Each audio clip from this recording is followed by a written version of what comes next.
What's up, guys? It's your boy Mizzy. I'm here today to break down the Peach Bowl, man. We got Indiana, Oregon, rematch from earlier in the season. Earlier, Indiana won 30-20. So, like I said, man, it's a rematch. I think both teams have improved, but which team has improved the most will probably be a key to this game. But like I said, man, it's a rematch. It's very interesting. So Indiana is favored this game, 4.5. I think that's an appropriate point spread. But looking at the game, guys, one thing I see about it, man, like I said, man, Indiana is 14-0, unblemished. Dante Moore, I think he's improved a lot. He had a good game versus Texas Tech. One thing I will say, Oregon had a lot of mistakes that game. It didn't come back to bite them because their defense pitched a shutout, but versus this Indiana team, you would not be able to make them same mistakes. You won't. Now, like I say, man, you playing the team for a second time, so sometimes it makes you think, like, did the coaching staff figure out anything? And they always say it's hard to beat a team a second time. I don't know if that's statistically true, but that's what, that's just the saying always. But like I said, man, Oregon cannot have mistakes they had versus Tech. If they had those same mistakes, they definitely would lose. Oregon, that game, they ran the ball 47 times for 1.9 yards to carry. I think they was about 60 rushing yards. You won't be able to play Indiana like that. You would need to be more balanced. Like I said, Alabama wasn't able to be balanced. Alabama wasn't able to do nothing on offense or defense, primarily, especially offense. But like I said, man, you got to run the ball. You can't have a day rushing the ball 47 times, averaging 1.9 yards per carry. Like I said, that just ain't going to get it done. But also, man, Oregon, like I say, one of the keys for the game, when you're playing a great defense, you got to stay at third and manageable. You got to stay at third and short. Like I say, man, you can't I think the first time Indiana beat them, it was about 5. They was 3 for 14 on third downs, and 5 of the third downs were 3rd and 9. You can't have that. Because like I say, once you get in third and long, now Indiana can send those exotic blitzes. If you watch the way they was playing Bama, a lot of the sacks came from linebackers. So like I say, that if you watch a lot of times, they have the linebackers, like I say, wrap around the D-lines. And like I say, they just send a lot of exotic pressures.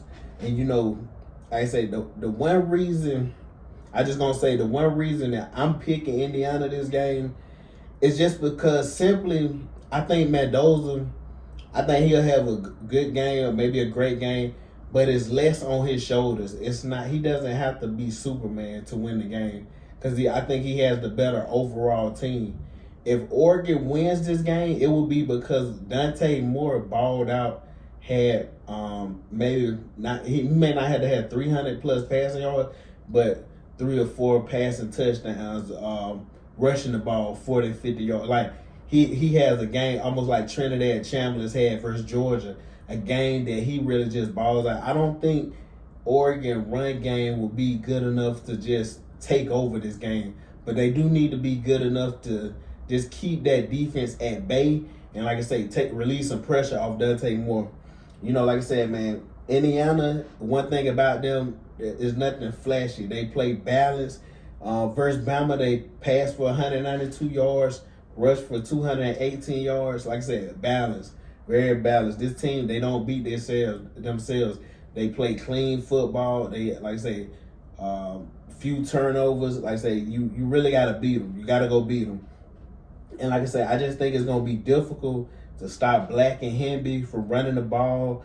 Like I say, you got Surratt and Cooper catching passes timely, because when Indiana gets the ball running, and then, like I say, you got, then all of a sudden you got Mendoza, like I say, he's converting some first down, timely first downs, running the ball.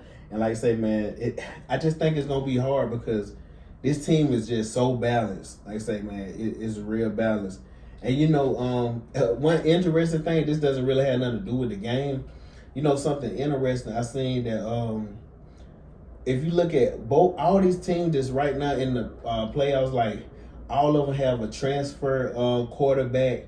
It's just interesting because, like I say, the transfer portal is very important nowadays. I'm gonna do a separate video speaking on some stuff, just about the transfer portal and how important it is nowadays. It makes me think about Dabo. He's been so set in stone that he doesn't do this. They did a little transfer, but he primarily wants to still recruit kids, and that's all good and well. But I'm like, man, it's just a new day and age in college football, guys. You can hate it, love it. Like I say, I'm like this with it, but it is what it is at this point. I don't think it's going back. I do think we need to get a hold of some of the transfer portal and the payouts and all that. But like I say, man, it is what it is, guys. But anyways, back to the game. I got Indiana this game, guys, 34-23. So I got them covering the point spread. I just think it's going to be a lot on Dante Moore's shoulders, and I think he's going to get in some positions that he's going to put the ball in risk.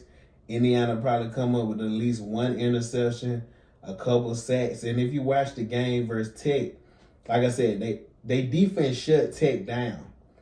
And if you watch Tech offense, like I said, quarterback, he looked really uncomfortable. I just don't see them making Mendoza that uncomfortable.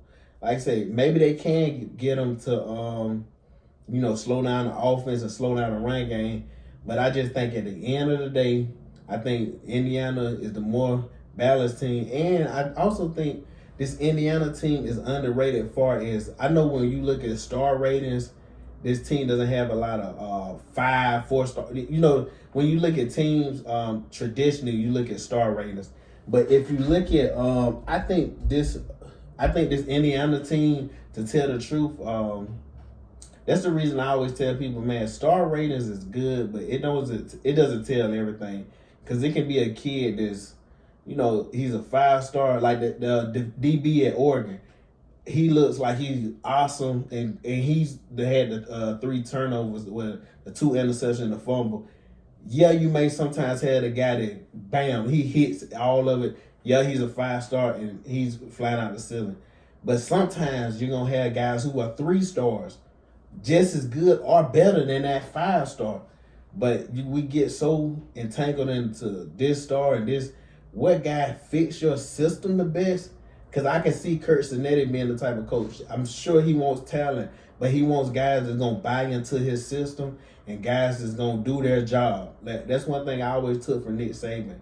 Do your job. He always was a guy that detail-oriented, and he was like, man, if you do your job, that will put us in positions to be the most successful. And that's what I see with Curt Cinetti. I see him as a coach that's just like, look, man, we not finna change the wheel of this game.